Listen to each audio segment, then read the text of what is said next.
ولايات 6 3 الولايات ربدا تقنت في جدول الاعمال، ولكن تفعيل الناس يجنح شويه على يسر. لماذا؟ أتساءل لماذا؟ هل تحبون أن يكون الشارع هكذا كما يكون؟ هل لا تسكنون؟ هل لا تراعون الناس الذين يصوتون عليكم؟ نحن لا يمكننا أن نمر إلى منازلنا،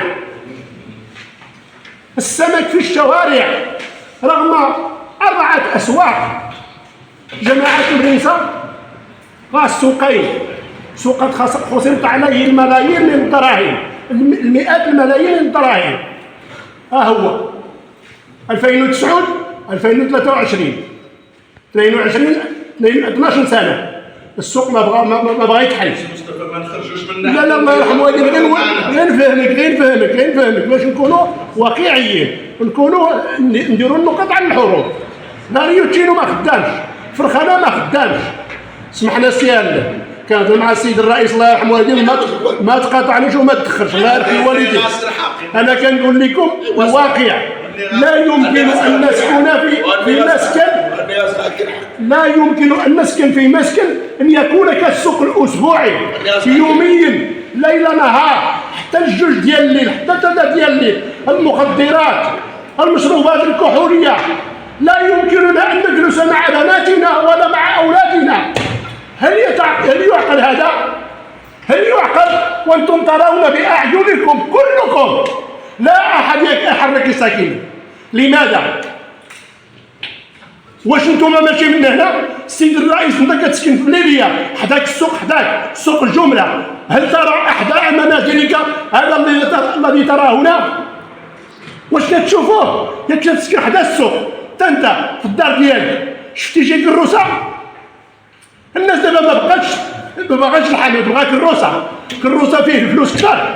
ولهذا اقول لكم يوم الاخير اللي غنحضر معكم على هذه النقطه، الا ما حليتوش المشكل من هنا غنجي غنجلس هنا معكم.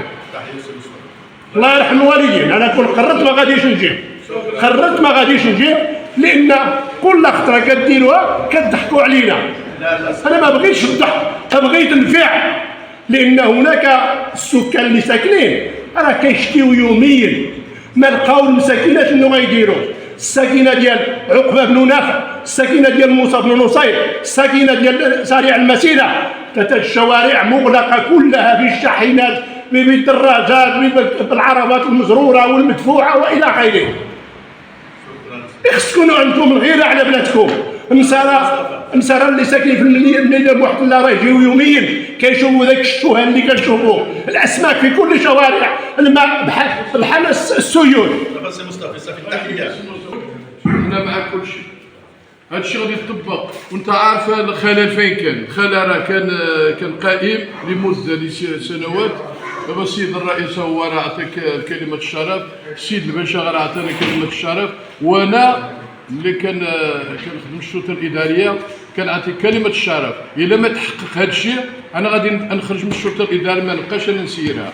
وهذا الشيء سبحان ربك رب العزه عما يصفون، ما نزيدوش الكلام اكثر. السيد الباشا انا ما مشيت عنده على المشاكل، مشيت عنده رحبت به، والى عقل عليا رحبت بك ومرحبا، نتمنى لك التوفيق والنجاح والمنصب ديالك. هنا حنا غنتعاونوا، ولكن ما بغيت نشكي ليه اول مره غنمشي نشكي ليه. عطينا الفرصه، عطينا الوقت.